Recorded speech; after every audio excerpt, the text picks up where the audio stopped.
गौतम बुद्ध हमेशा सुबह जल्दी जागने को क्यों कहते थे? बुद्ध जैसे महापुरुष क्यों कहते थे कि जो जागत है वह पावत है, जो सोवत है वह खोवत है? हम अक्सर अपने परिवार के बड़े लोगों से सुनते हुए आ रहे हैं कि सुबह जल्दी उठना चाहिए। वे हमें सुबह उठने के 1000 फायदे गिनाते गिनाते थक गए हैं, किंतु हमारी नई पीढ़ी तो देर रात तक जागने और सुबह देर तक सोने को बड़ा ही फैशनेबल मानती है। दरअसल हमारे परिवार के सुबह जल्दी उठना को लेकर जो भी बातें बताते हैं, उनके पीछे बहुत बड़ा विज्ञान छिपा हुआ है।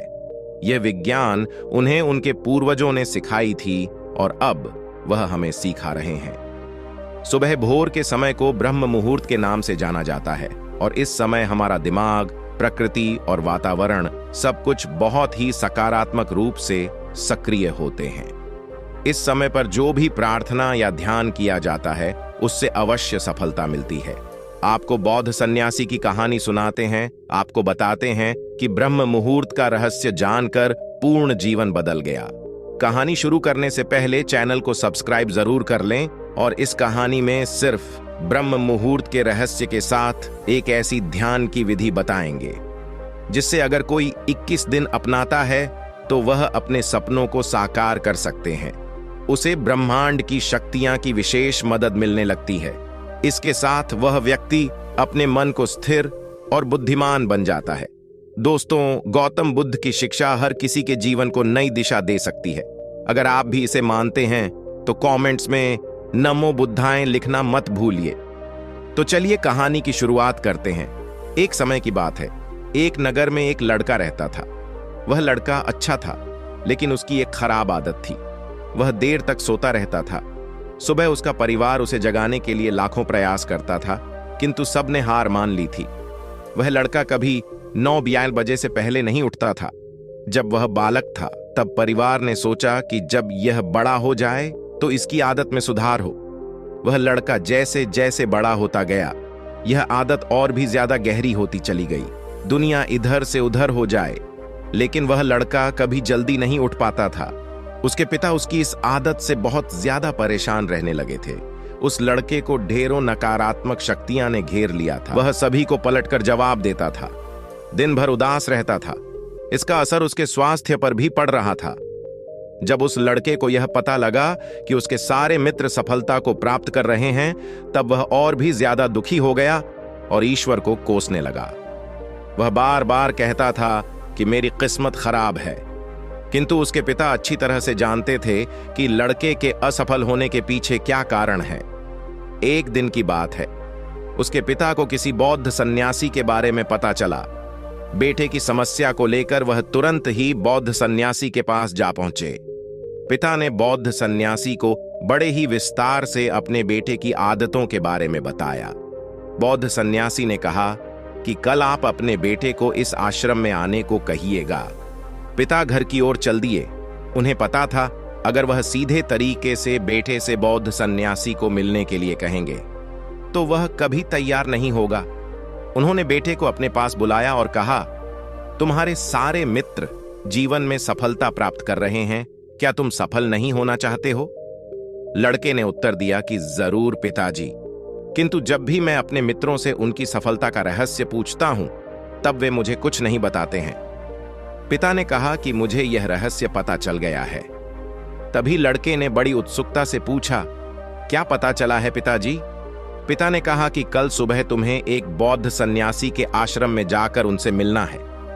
यदि तुम वहां पर समय से पहुंच गए तो वह बौद्ध सन्यासी तुम्हें एक ऐसा मंत्र बताएंगे जिससे तुम सफल हो जाओगे, किंतु समस्या एक ही है। लड़के ने पूछा, क्या समस्या है? पिता ने कहा कि जब तक तुम सोकर उठोगे तब तक सन्यासी से मिलने का समय समाप्त हो जाता है। लड़के ने कहा कि पिताजी, मैं कल पूरी रात जगा रहूंगा और सुबह सन्यासी से मिलकर आऊंगा। पिता ने कहा कि ठीक है, सदैव उसे सन्यासी की आज्ञा में रहना। पिता की बातें सुनकर वह लड़का बहुत अधिक उत्सुक हुआ।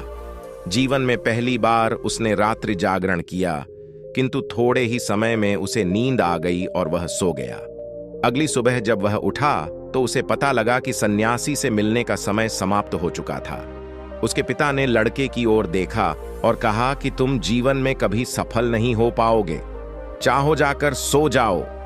पिता की यह बात सुनकर लड़के को बहुत दुख हुआ। उसने मन ही मन स्वयं को चुनौती, देखिए कल सुबह वह बौद्ध सन्यासी से मिलने अवश्य जाएगा। उसने अपने हाथ में एक छुरे से एक घाव बना लिया। दर्द के कारण उसे नींद नहीं आई। ये ऐसा पहला अवसर था जब उसने अपने जीवन में सूर्योदय देखा। वह तुरंत ही तैयार होकर बौद्ध सन्यासी से मिलने के लिए चल दिया। आज उसका अनुभव कुछ अलग था। वह बेहद शांत महसूस कर रहा था। चलते चलते वह बौद्ध सन्यासी के आश्रम में पहुंचा। वहां पर उसने देखा कि बौद्ध सन्यासी और उनके सभी शिष्य ध्यान लगाकर बैठे हुए हैं। ध्यान का समय समाप्त हुआ। तब लड़का वह बौद्ध सन्यासी के पास पहुंचा और उन्हें प्रणाम करते हुए बोला कि आपके पास कोई ऐसा मंत्र है जिससे मैं सफल हो सकता हूं? कृपया करके मुझे वह मंत्र बताइए। मैं भी अपने मित्रों के समान सफल होना चाहता हूं और अच्छा जीवन जीना चाहता हूं। बौद्ध सन्यासी मुस्कुराए और बोले, अच्छा तो तुम वही बालक हो। तुम्हारे पिता मुझसे मिलने आए थे और उन्होंने तुम्हारे विषय में मुझे सब कुछ बताया। मैं तुम्हें वह मंत्र अवश्य बता देता, किंतु लड़का घबरा गया। उसने पूछा, किंतु क्या गुरुदेव? मैं तुम्हें वह मंत्र बताऊंगा, किंतु अगले 21 दिनों तक तुम्हें मेरी आज्ञा में रहना होगा। मैं तुम्हें वह मंत्र 21 दिनों के बाद बताऊंगा। तब तक मैं तुमसे जो भी कार्य कहूंगा उसे तुम्हें करना होगा। यदि तुम असफल हुए या कार्य के बीच से तुम्हारा संकल्प टूट गया, तब उस मंत्र का असर नहीं होगा। दृढ़ निश्चय के साथ उस लड़के ने कहा कि मुझे आपकी सारी आज्ञा स्वीकार है। मैं अगले 21 दिनों के लिए आपका दास हूं। आप जो भी कहेंगे मैं वही करूंगा। मुझे केवल और केवल उस मंत्र के बारे में जानना है। बौद्ध सन्यासी ने कहा कि ठीक है, कल से तुम्हारा वह कार्य शुरू होगा। तुम इसी आश्रम में निवास करोगे? वह लड़का आश्रम में निवास करने के लिए तैयार हो गया। बौद्ध सन्यासी ने कहा कि यहां रहते हुए तुम्हें ब्रह्म मुहूर्त में उठना होगा और दूसरे शिष्यों की तरह ध्यान और तप करना होगा। साथ ही आश्रम के कार्यों में भी सहायता करनी होगी। ध्यान रहे, यह संकल्प टूटना नहीं चाहिए। लड़का बौद्ध सन्यासी की बातों से सहमत हो गया। अगले दिन से उसके कार्य के दिन की शुरुआत थी। इस बार लड़का इतना दृढ़ निश्चय था, किंतु 1 सप्ताह बीतने के पश्चात ही उसका संकल्प टूट गया और वह 8वें दिन देर तक सोता रहा। वह रोते हुए बौद्ध सन्यासी के पास पहुंचा और कहा कि मेरा संकल्प टूट गया है। अब मैं जीवन में कभी सफल नहीं हो पाऊंगा। बौद्ध सन्यासी ने उसे समझाते हुए कहा कि एक बार फिर से शुरुआत करो, फिर से संकल्प करो। लड़के ने बौद्ध सन्यासी से प्रश्न किया कि सुबह उठना इतना आवश्यक क्यों होता है और यहां पर सभी लोग इतनी जल्दी क्यों उठ जाते हैं? तभी बौद्ध सन्यासी ने लड़के को समझाते हुए कहा कि सुबह यानी ब्रह्म मुहूर्त में उठने के पीछे बहुत बड़ा विज्ञान छिपा हुआ है। लड़के ने कहा कि कृपया करके मुझे वह विज्ञान बताइए। फिर बौद्ध सन्यासी ने कहा कि रात्रि को 4 पहर में बांटा गया है। पहला रुद्रकाल, जिसका समय शाम 6 बजे से लेकर 9 बजे तक होता है। दूसरा राक्षस काल, जिसका समय 9 बजे से 12 बजे तक होता है। तीसरा गंधर्व काल, जिसका समय रात्रि 12 बजे से भोर 3 बजे तक होता है। और सबसे अंत में जो पहरा आता है उसे मनोहर काल कहते हैं। इस समय को ब्रह्म मुहूर्त या अमृत बेला के नाम से भी जाना जाता है। इसका समय 3 बजे से सुबह 6 बजे तक होता है। यह वह समय होता है जब पूरे संसार की नकारात्मक शक्तियां निष्क्रिय अवस्था में होती हैं और सकारात्मक शक्तियां सक्रिय होती हैं। ब्रह्म अर्थात देव मुहूर्त अर्थात समय, ब्रह्म मुहूर्त का अर्थ देवों का समय होता है। इस समय देव धरती विचरण कर रहे होते हैं और जागृत मनुष्य पर उनका बड़ा ही सकारात्मक प्रभाव पड़ता है। ब्रह्म मुहूर्त ऐसा समय होता है जिसमें मनुष्य का मस्तिष्क बिल्कुल खाली होता है। इसमें किसी प्रकार के कोई विचार नहीं होते हैं और जब इस समय व्यक्ति अपनी पुस्तक खोलकर पाठ का अध्ययन करते हैं तो उन्हें सब कुछ जल्दी जल्दी याद ही होता है और यह लंबे समय तक याद रहता है। यह ऐसा समय है जिसमें हम ज्ञान को समझने का प्रयास करते हैं। इस कारण और आश्रम के सभी शिष्य और संसार में बहुत से ज्ञानी लोग ब्रह्म मुहूर्त में ही उठ जाते हैं। प्राचीन काल में रोशनी का कोई स्रोत ना होने के कारण लोग अपने दिन का समापन सूर्यास्त के साथ और आरंभ सूर्योदय के साथ करते थे। यह एक तरीका है जिससे मानव जीवन प्रकृति के साथ तालमेल बनाकर चलता है। तभी फिर उस लड़के ने कहा कि ठीक है, मैं कल से अपना संकल्प फिर से शुरू करता हूं, किंतु ब्रह्म मुहूर्त में उठकर मुझे क्या क्या करना चाहिए। तब बौद्ध सन्यासी ने कहा कि मैं तुम्हें बताता हूं कि ब्रह्म मुहूर्त में क्या और कैसे करना चाहिए।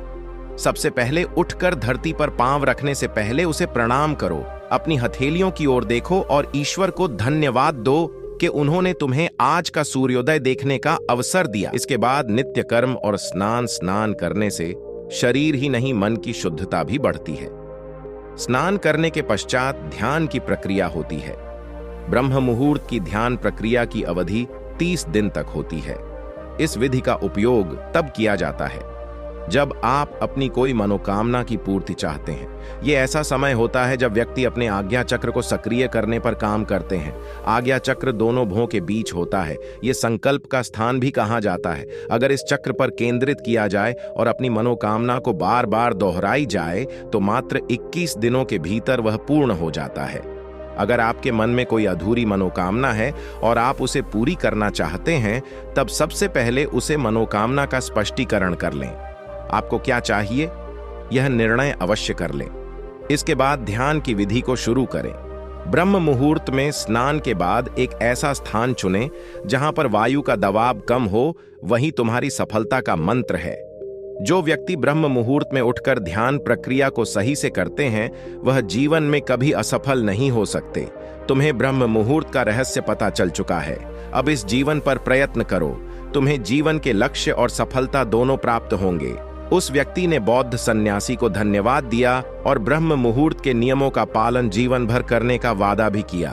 तो दोस्तों, उम्मीद है इस वीडियो से आपको काफी कुछ सीखने को मिला होगा, और अगर कुछ सीखने को मिला हो तो हमारे इस वीडियो को लाइक, शेयर और अरुण इंस्पायर्ड चैनल को सब्सक्राइब जरूर कर लीजिएगा और साथ ही कमेंट में नमो बुद्धाएं जरूर लिखिएगा। धन्यवाद।